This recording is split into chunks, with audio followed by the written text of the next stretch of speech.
Good morning. I'm Dave Keegan. I'm a member of our church, and I'm so glad that you are here to join us this morning. Welcome to you all, friends and members of Mount Vernon Unitarian Church. We're so glad to be together this morning. As we shelter in our homes or with friends, we all recognize that we are living through a time unlike anything most of us have ever had to endure. We are all doing our best to follow the instructions we are gathering from local, state, and federal officials, from the newspapers, from social media we trust, and from family, friends, our doctors, and advisors. We are washing our hands, maintaining our social distance. We are trying to remain calm and optimistic, even when occasionally we feel like screaming at the TV, radio, or computer screen, just tell me what's really going on. Here, in the shared experience of our time together, we can remember that we are not alone, that there are people we can turn to and do turn to. The key really is to love one another and to express that love in myriad ways, big and small, and to accept the love that is offered to us. Today's service is entitled, Where Does It Hurt? The phrase comes from Ruby Sales, a prominent activist and thought leader for racial equality. Though seemingly simple at first glance, Sales' question calls to mind how our past experiences shape our current responses to this moment of uncertainty. I want to thank three members of our community, Pete Blum, Eleanor Pease, and Linda Walton, who will share their insights regarding how we might tend to our emotional and spiritual and physical well-being. A couple of announcements before we begin. This is our second virtual service at Mount Vernon Unitarian. It's happening because of some dedicated staff and volunteers. Joanne Masterson, Chris Clark from our communications team, who are the minds and the hands and the technology enabling us to live stream to you. Tyler Coles and Ann Richards. It's Ann who first came up with the idea of this service and invited our panelists. Jer Fitzgerald is over at our soundboard. Phyllis Gilmore and Yee Von Ng are providing our music, and thank you to all of you. I want to alert you that you will be receiving an email requesting your participation in an assessment survey. We are a supportive community, a loving, inclusive, spiritual community. We're asking you to complete a short survey to understand how we can use our needs and gifts in this time of physical distancing. Next week, our Associate Minister, Karen Rasmussen, will lead us in a service entitled, Forswear Thy Foolish Ways. She will consider the woman named Mary Magdalene, sinner and saint, wise and so imperfect. But aren't we all? And aren't we all trying to reach that beautiful city? Finally, as I mentioned a moment ago, this is our second virtual service.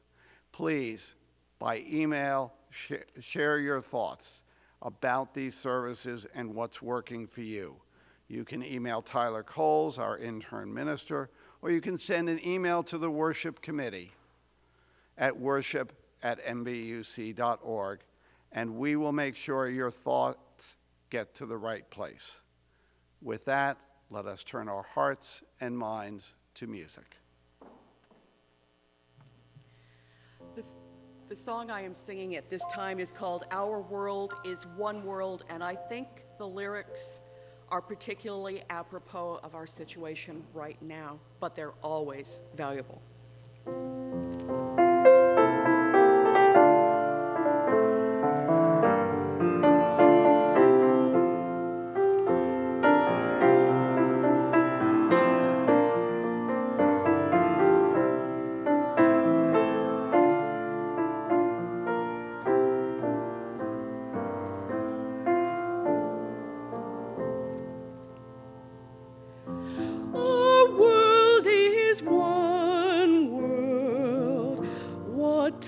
such as one affects us all. The seas that wash us round about, the clouds that cover us, the rains that fall. Our world is one world. The thoughts we think affect us all.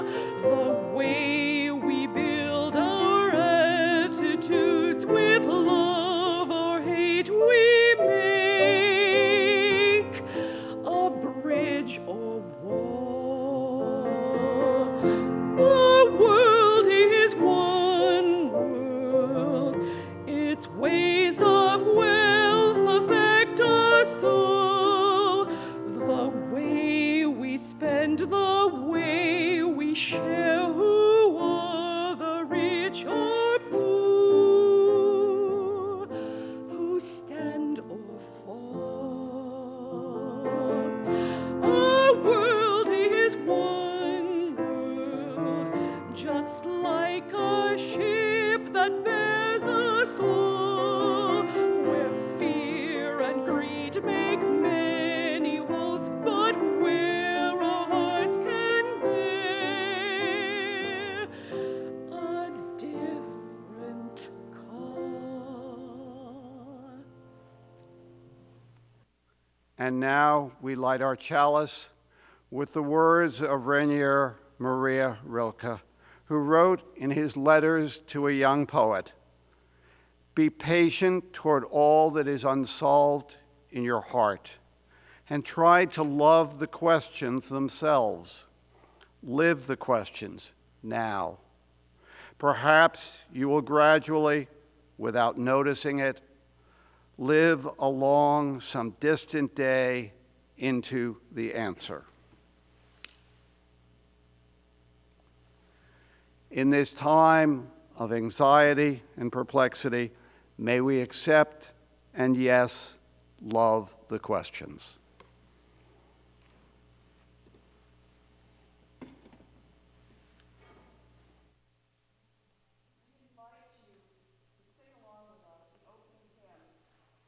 I Know I Can, and if you happen to have a copy of the Teal Hymnal, it is on page 1015.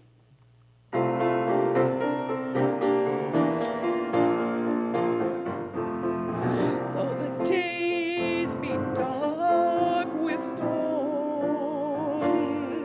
and burdens weigh my heart,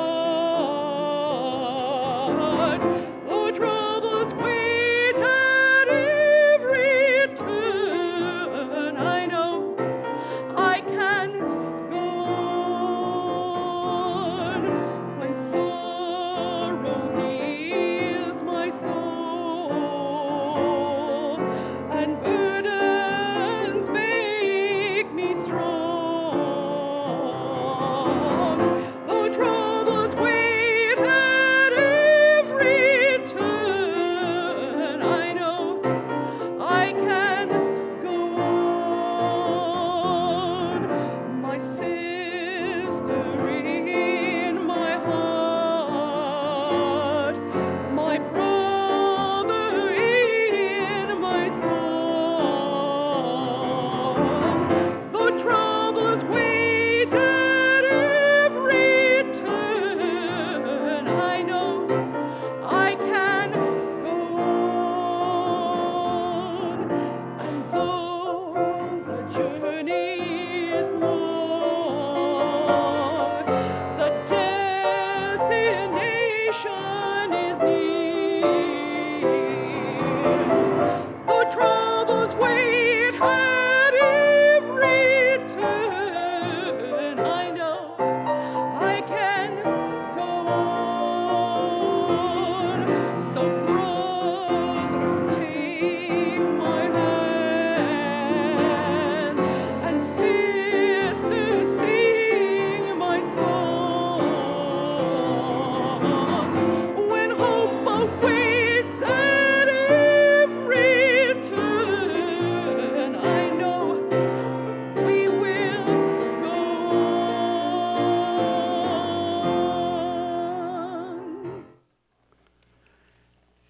And if you would, please join me in the covenant of our church. Love is the teaching of this church. The quest of truth is its daily task, and service is its prayer. To dwell together in peace, to seek knowledge in freedom, to serve life in community, to the end that all souls shall grow in harmony. This is our covenant with each and with all. And our reading for today, it comes from The Body Keeps the Score by Basil van der Kolk. A few years ago, I heard Jerome Kagan, a distinguished emeritus professor of child psychology at Harvard, say to the Dalai Lama that for every act of cruelty in this world, there are hundreds of small acts of kindness and connection. His conclusion, to be benevolent rather than malevolent, is probably a true feature of our species. Being able to feel safe with other people is probably the single most important aspect of mental health. Safe connections are fundamental to meaningful and satisfying lives. Numerous studies of disaster response around the globe have shown that social support is the most powerful protection against becoming overwhelmed by stress and trauma. Social support is not the same as merely being in the presence of others. The crucial issue is reciprocity, being truly heard and seen by the people around us, feeling that we are held in someone else's mind and heart. For our physiology to calm down, heal, and grow, we need a visceral feeling of safety. No doctor can write a prescription for friendship and love. These are complex and hard-earned capacities. And with that, we come to our offertory. This is the time in our service when we turn to you for our support. We're in the midst of our stewardship drive, and I'd like to invite our board chair, Linda Walton, to offer her testimonial about Mount Vernon Unitarian. Thanks, David. Wow, what a ride these last couple of weeks have been, and MVUC has been a big part of it for me. I know a lot of you know me, but I am sure a lot of you don't know my story at MVUC. Locke and I joined MVUC to have a church community for our young family. Morgan was 5 or 6, and Erica was 2 or 3. We have enjoyed 17 years of being a part of this community. Morgan and Erica have found fond memories of the RE program and all that it offers our children, especially Al. They were not too happy when they had to take high school Al together, but they made it through, and they definitely have had a good experience. Locke and I have volunteered on several committees, taken classes, participated in social justice causes, and I have been humbled to be to lead this community the past 9 months and to work with an extremely talented and caring leadership team and staff. MVUC has also been there for us when times were tough. Locke and I lost 3 out of 4 parents in so many years. And we both lost our jobs in the same years. MVUC was there to support us, and as we healed from those painful losses. As your board chair, I know that we have a challenge. From a business perspective, MVUC's contributions have been flat the last several years, and our rental income has been going down. Due to COVID-19, we will lose rentals for several months, and 2 fundraisers had to be postponed until future dates. There are not many areas there are not very many areas where MVUC's expenses can be trimmed without the loss of programming or other important aspects of what makes MVUC special. Locke and I already increased our pledge for the upcoming year. In the light of the current situation, we are committing to double the amount of the increase. For those of you that have already made their pledges, I hope that you will join us in making an additional commitment this year. For those of you who haven't pledged yet, I hope that you would consider increasing your existing pledge. I am confident that the MVUC community will remain strong and vibrant through this pandemic. Thank you.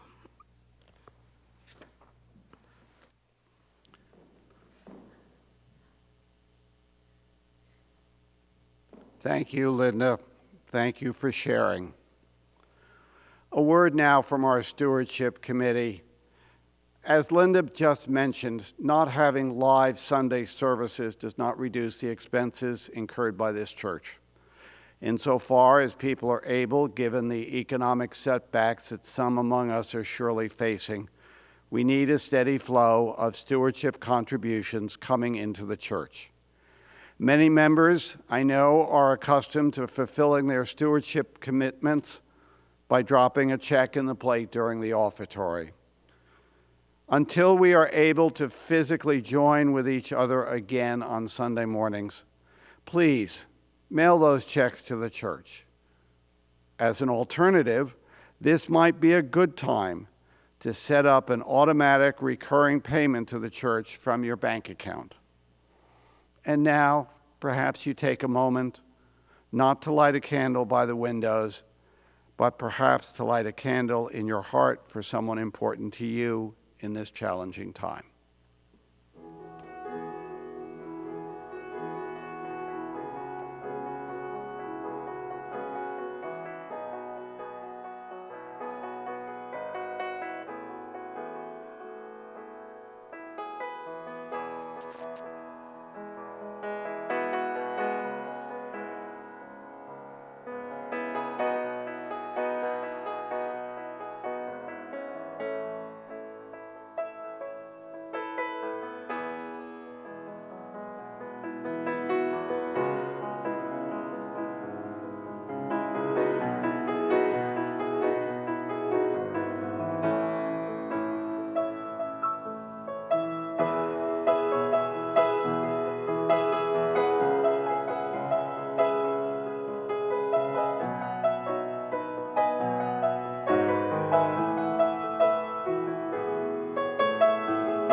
As we come to the midpoint of our service, perhaps we take another moment of prayer, meditation, and silence.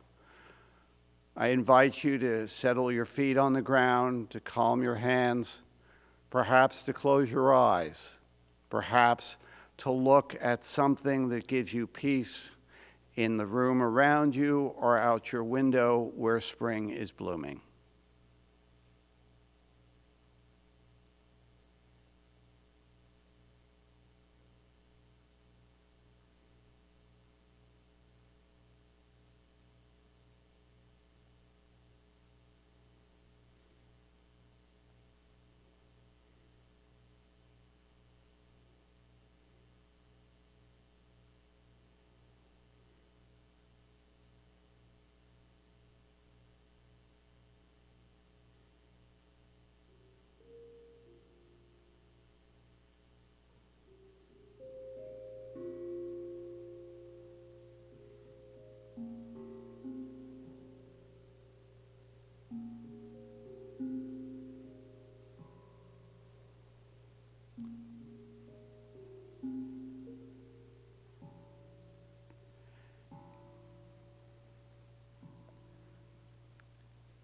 In the silence, let us hear, let us accept, and let us grow with the thoughts and concerns that we have and the thoughts and prayers that we share with one another.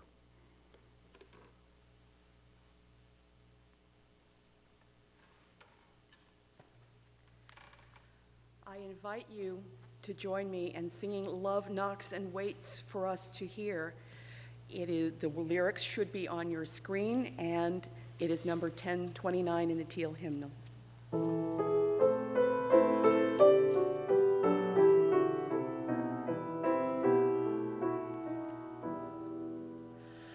Love knocks and waits for us to hear, to open and invite.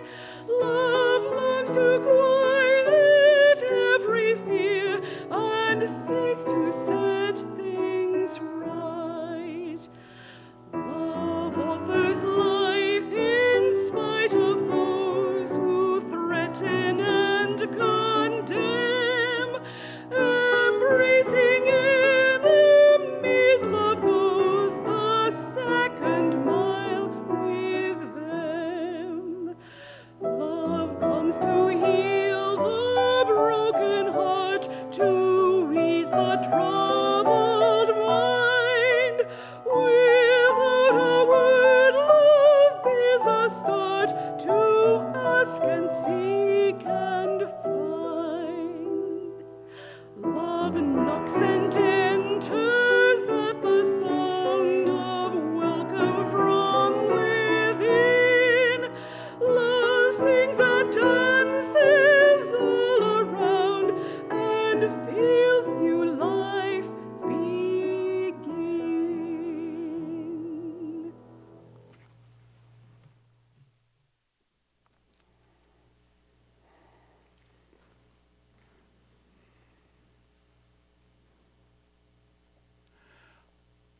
We're now going to turn to a conversation among our three members.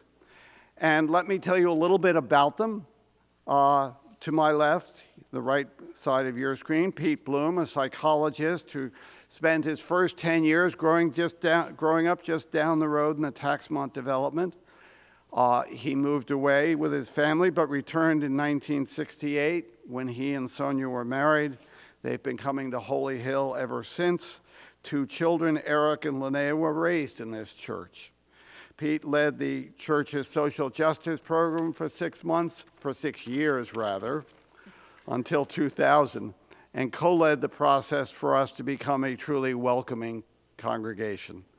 He's practiced psychotherapy as a clinical psychologist for 50 years before retiring 5 years ago, and served as a psychological consultant to the Capitol Caring Hospice for 10 years. Eleanor Pease, immediately to my right, has been chaplain at Goodwin House.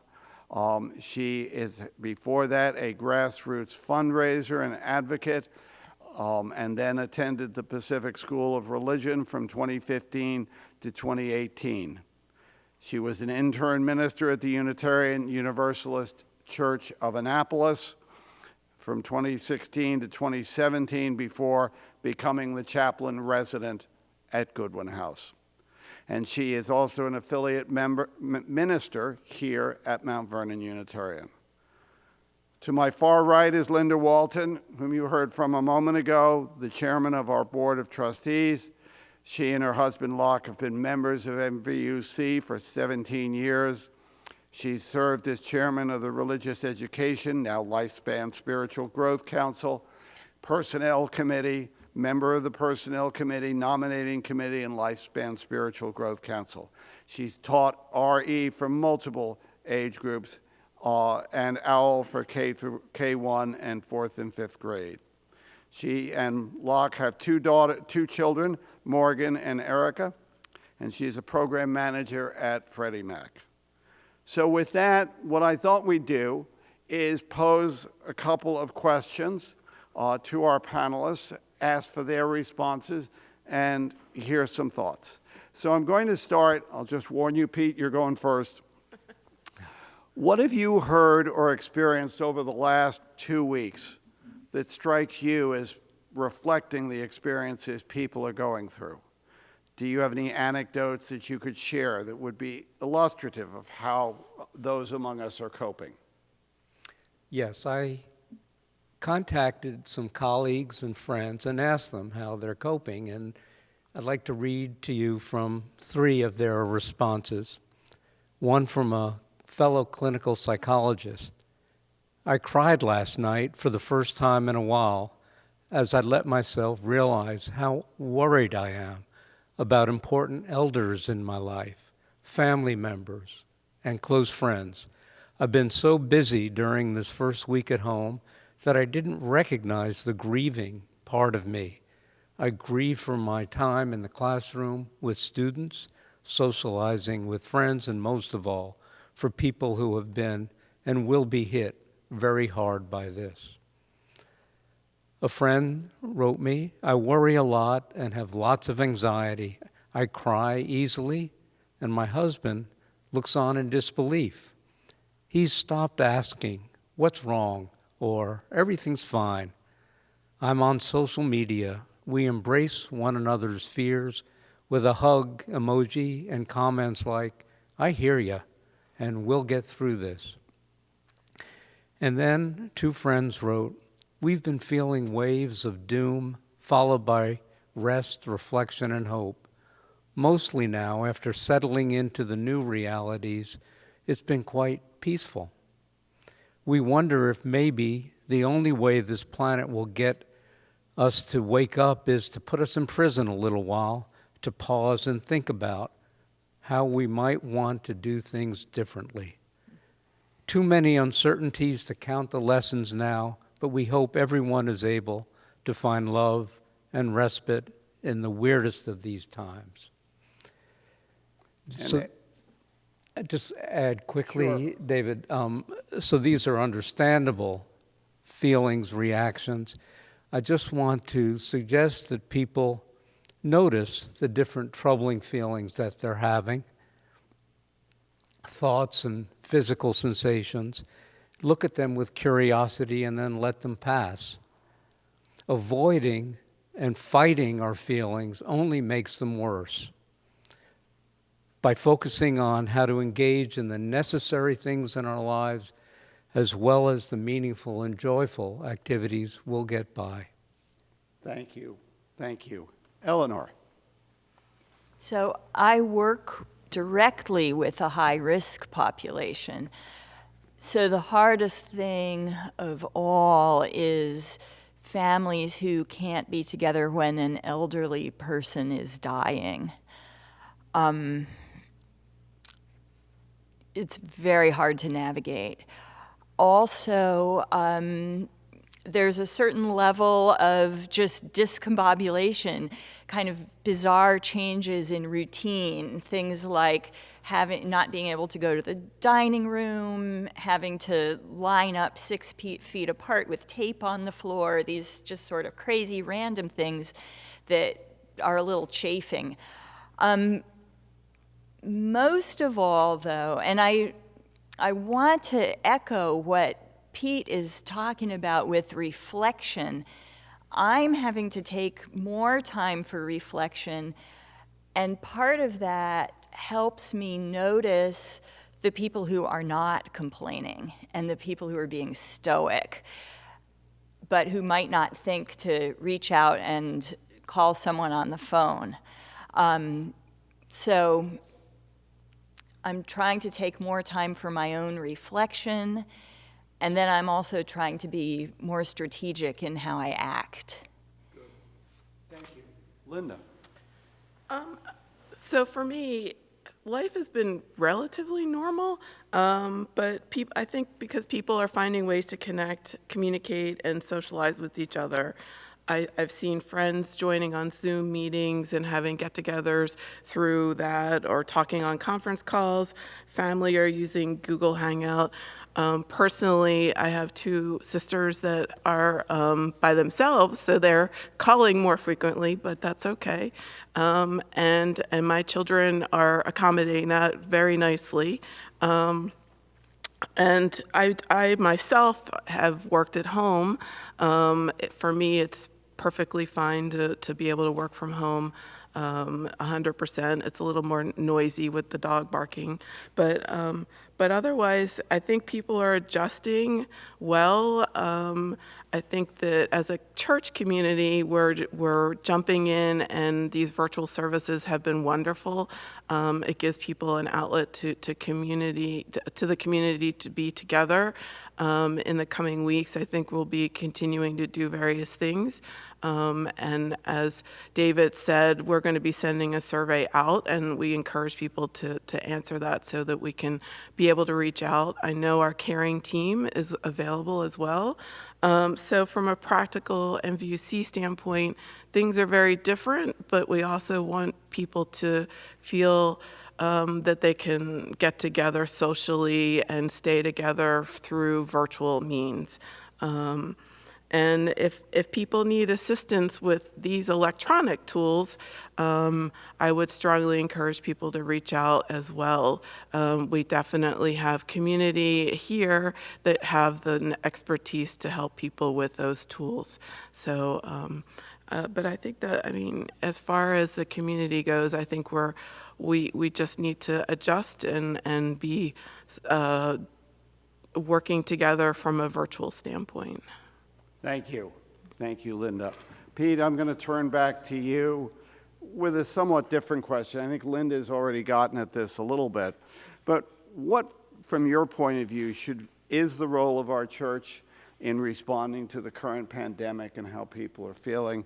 And what should we be doing? I think one role that our church can play in supporting us is to assist us in finding meaning and purpose in our lives at this difficult time. In fact, that's what enables us to feel more resilient and bear the troubling feelings we're having. Viktor Frankl, some of you may know of, was a Viennese psychiatrist who survived the concentration camps and taught us a lot about the importance of finding meaning and purpose in our lives. And he found that fellow inmates who found no meaning in being alive lost all hope, whereas some others were able to find meaning and, in fact, express that by assisting other inmates to hold up. One of the things Frankl wrote was,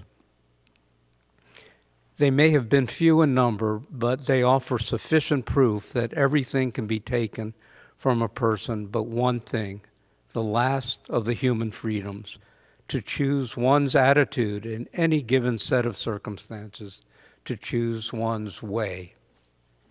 Thank you, Pete. Eleanor, your thoughts on the role our church can and should play?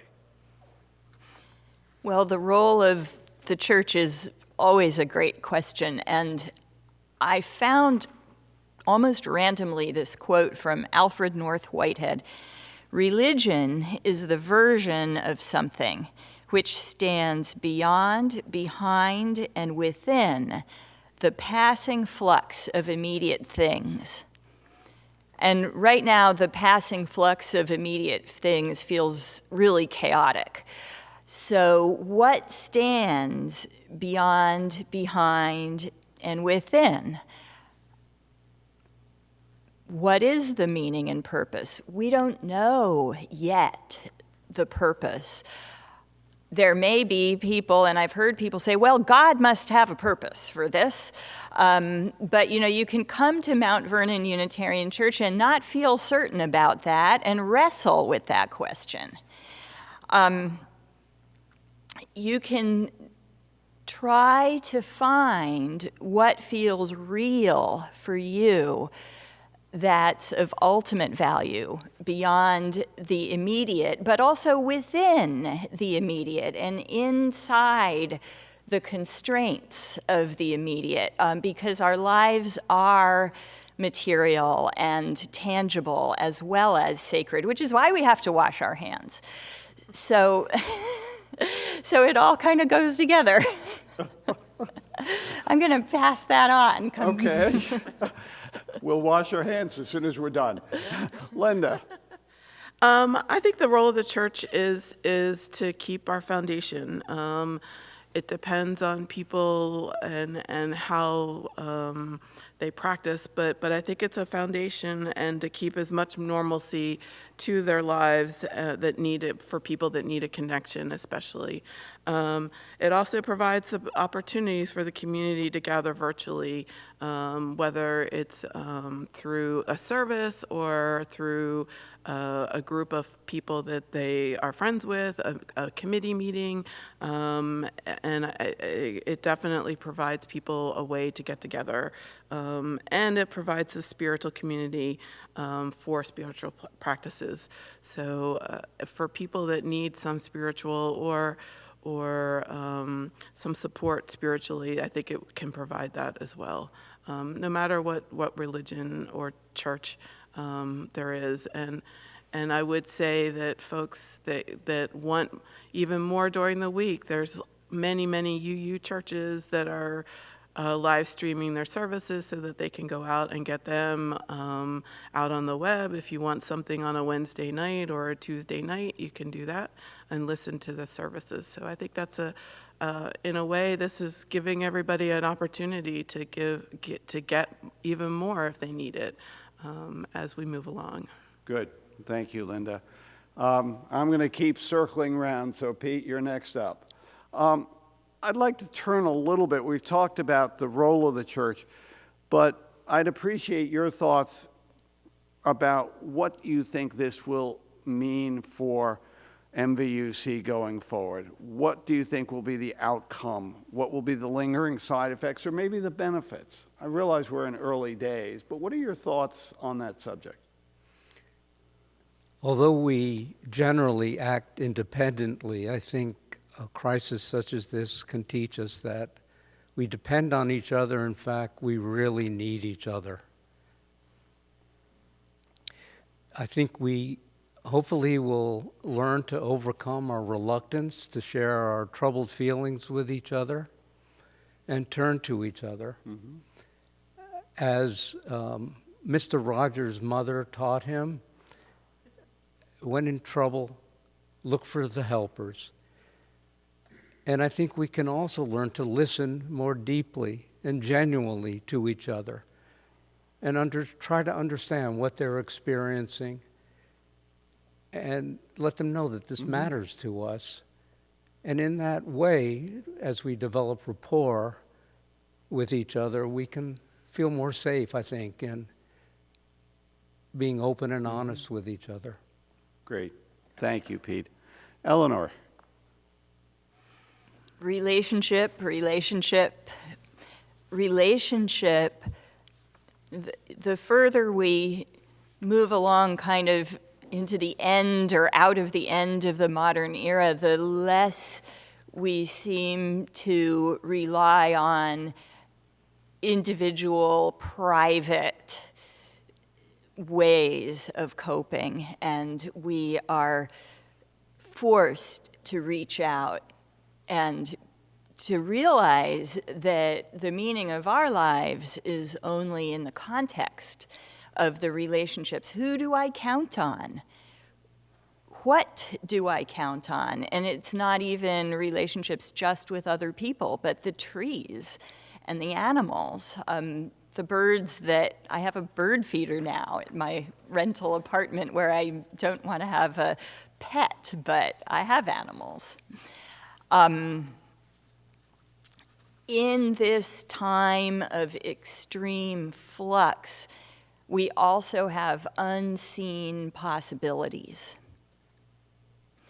And those unseen possibilities are what are unfolding. We're learning right now to look in new ways, to experience in new ways, whether it's with technology or whether it's grieving the empty room that we're sitting in, which is whacking me out a little bit. But I know you're there. So it's really impossible to know what this is all going to mean, but the possibilities are there, and we have to open our eyes and our ears. Good, thank you. Linda? I think that's it's important to understand that people have not stopped socializing. People talk about social distancing, but it is just a different time, right? Where people are doing it differently right now. And as my husband said last night, necessity is the mother of invention, which, people are coming up with all different ways to stay in touch socially, as well as physical distancing, but being together.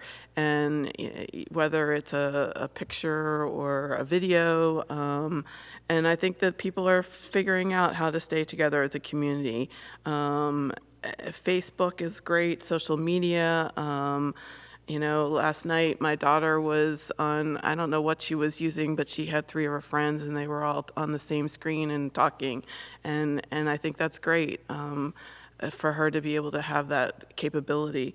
And I think that even being physically away from each other still can make people form stronger bonds with each other through virtual means. It doesn't mean that we're going to be away from each other for forever, but I think it's important that people work together as well and talk to each other and communicate. And the communication piece and the talking is so important right now for people, even if you're introverted, to be able to converse and express your feelings, I think is really important. Great. Okay, I'd like to conclude with one last question, and that's for each of you. What is your takeaway? If there's one thing you'd like us to take away from this discussion this morning, what is it? I hope that we can take home with us the spiritual practices that we share with each other during our Sunday morning services like this one. Enjoying beautiful music, singing, lighting a candle, remembering in our minds and hearts the words of our covenant, sharing our joys and our sorrows, and telling stories to youngsters and listening to wonderful stories ourselves. And last, being really grateful for what truly matters in our lives. Thank you. Okay, thank you, Pete. Eleanor, any last thought? Well, besides everything that's already been said, which I've appreciated and taken in, we've got to remember the people who aren't here, the people who may be missing paychecks, the people who may not have been getting a paycheck already or may have been living on the street. We've got to remember and find new ways of reaching out, and because this is an economic crisis as well, and every economic crisis distances and widens the gap between haves and have-nots. We've got to step into that gap in every possible way. Thank you. I think that's an important message. Linda? I think that the last thing that I would have to say is just for people to do their best at staying together and talking to each other. And I had a friend who sent an email on our book club, and she participated in a town hall with the NIH director, Dr. Collins, and he said he doesn't care for the term social distancing. He prefers physical distancing but remaining socially close. And I think that is a good summary, is staying physically away from each other, but socially together as much as we can. Great. I think that's a great theme to end on. I'd like to thank our 3 panelists, Pete, Eleanor, Linda. And picking up on something Eleanor said, although the floor is missing all the chairs that we so much appreciate looking out at, although we know you're not sitting here, we know you are here.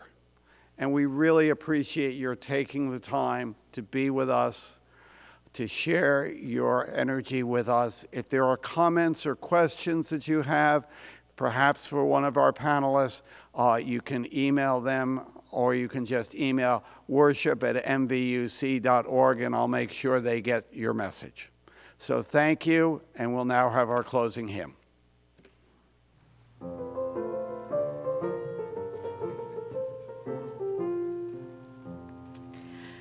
You should have the lyrics up on your screen for Building a New Way. That is number 1017 again in the Teal hymnal. We are building a new way. We are building a new way. We are building a new way, feeling stronger every day. We are building a new way. We are working to be free. We are working to be free. We are working to be free. Hate and greed and jealousy. We are working to be free. We can feed our every need. We can feed our every need. We can feed our every need. Start with love, that is the seed. We can feed our every need. Peace and freedom is our cry. Peace and freedom is our cry. Peace and freedom is our cry. Without these, this world would die. Peace and freedom is our cry.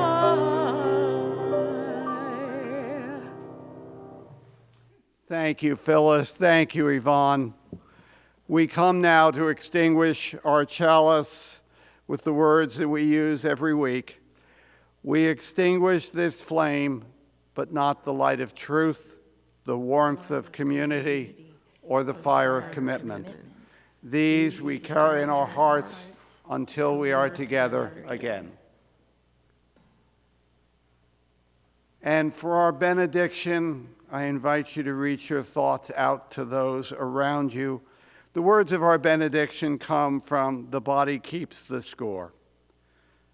We are profoundly social creatures. Our lives consist of finding our place within the community of human beings. I love the expression of the great French psychiatrist Pierre Janet. Every life is a piece of art put together with all the means available. Especially in this time of mandated and necessary physical distancing, let us reach out to those around us, to our community, and make our art of life together. Amen, and may it be so.